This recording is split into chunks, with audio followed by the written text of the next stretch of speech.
नमस्कार, मैं Pankaj Shukla Malay academy से। और कैसे हैं? आशा है अच्छे होंगे, स्वस्थ होंगे, प्रसन्न होंगे।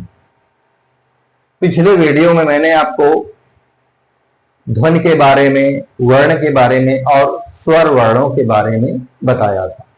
आज मैं आपको व्यंजन वर्णों के बारे में बताऊंगा।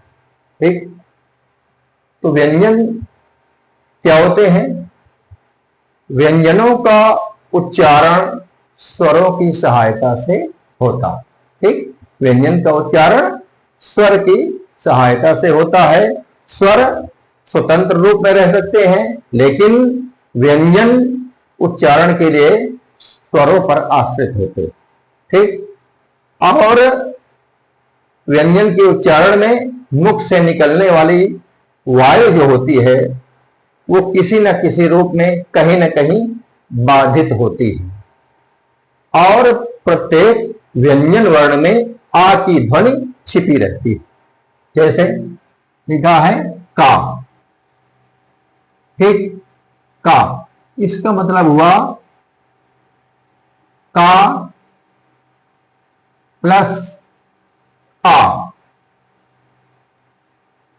ठीक, इसका मतलब हुआ का प्लस आ। इसी तरह खा का मतलब हुआ खावे हलन प्लस आ।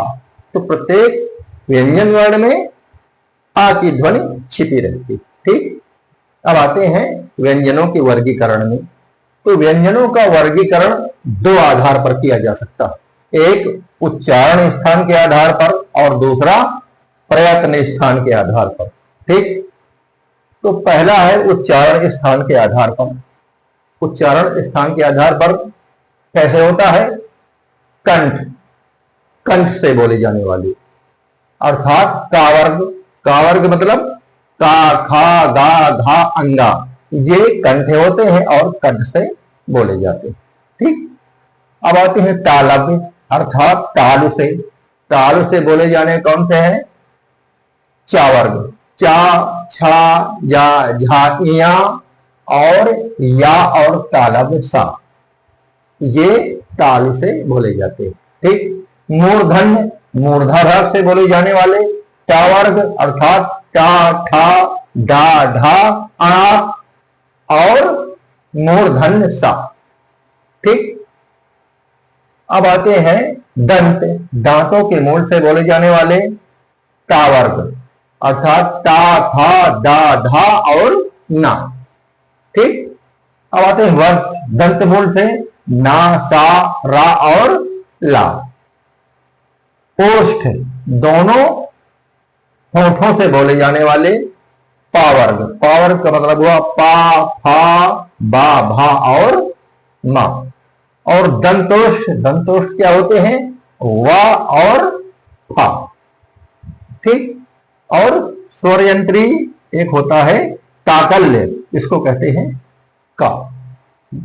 क्या होता है? का होता है। ठीक, अब आते हैं प्रयत्न के आधार पर। तो प्रयत्न के आधार पर इसके दो प्रकार होते हैं। पहला है आभ्यंतर प्रयत्न और दूसरा है बाह्य प्रयत्न।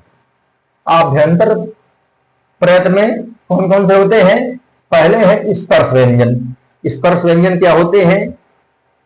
कंठ, तालु, मूर्धा, दंत और होठ के स्पर्श से बोले जाने वाले व्यंजन जो होते हैं वो स्पर्श व्यंजन कहलाते हैं। स्पर्श व्यंजन कौन कौन से हैं? का वर्ग का, खा, गा, घा, अंगा। चा वर्ग चा, छा, जा, झा, इया। टा वर्ग टा, ठा, डा, ढा, आ। टा वर्ग टा, था, डा, धा और ना। और पा वर्ग पा, फा, बा, भा और मा।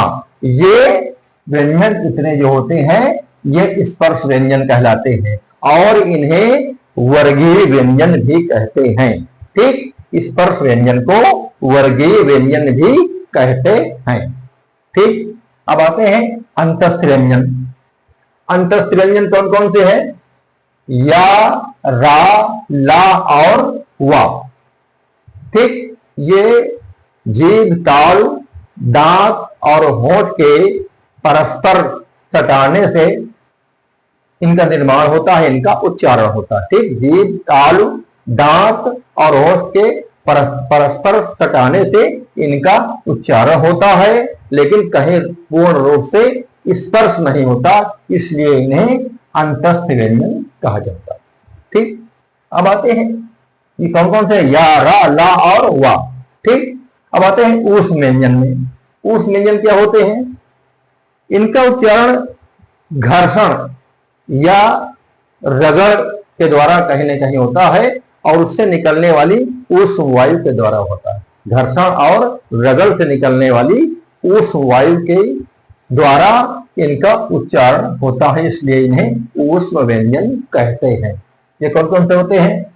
तालव्य सा, मूर्धन्य सा, दंत सा और हा। ठीक, अब आते हैं अर्धस्वर। अर्धस्वर कौन कौन से होते हैं? या और वा। अभी अर्धस्वर क्यों कहा जाता है? जैसे लिखा गया स्थाई। स्थाई में बड़ी ई भी लिखी जा सकती है लास्ट में, और या के ऊपर बड़ी ए की मात्रा लगाई जा सकती है, स्थाई। तो देखिए जहां पर स्वर का प्रयोग हो रहा था वहां पर इसका प्रयोग हो गया, इसलिए इन्हें अर्धस्वर कहते हैं। अब जैसे लिखा वा, जैसे लिखा जाता है कुआं या कुआरा, तो कुआरा में कहीं कहीं कु और आ के ऊपर चंद्रबिंदी और रा लिखा जाता है, और उसमें जो है कुंवारा, आ के जगह में वा भी लिखा जा सकता है, कुवारा। तो इनका प्रयोग कभी कभी स्वर की जगह हो जाता है, इसलिए इन्हें आर्धस्वर कहते हैं। ठीक, और पार्श्विक, पार्श्विक क्या होता है? ला होता है। और लुंठित और प्रकंपित किसे कहते हैं? रा को कहते हैं। ठीक, और अनुनासिक ये होते हैं, ये पंचमाक्षर होते हैं, अंगा, इया, आड़ा, ना और मा, इन्हें अनुनासिक कहा जाता है। ठीक, अब आते हैं बाह्य प्रयत्न के आधार पर। ये हुई अभ्यंतर प्रयत्न के आधार पर। अब आते हैं बाह्य प्रयत्न के आधार पर। ये कौन कौन से होते हैं? पहले तो होते हैं घोष। ठीक, घोष क्या होते हैं? प्रत्येक वर्ग का तीसरा, चौथा और पांचवा वर्ण। प्रत्येक वर्ग का तीसरा, चौथा और पांचवा वर्ण, अर्थात गा, घा, अंगा, जा, झा, इया, डा, ढा, अड़ा, दा, धा और ना, बा, भा और मा। ठीक, ये क्या होते हैं? प्रत्येक वर्ग का तीसरा, चौथा और पांचवा वर्ण तथा सभी स्वर वर्ण। सभी स्वर वर्ण घोष होते हैं।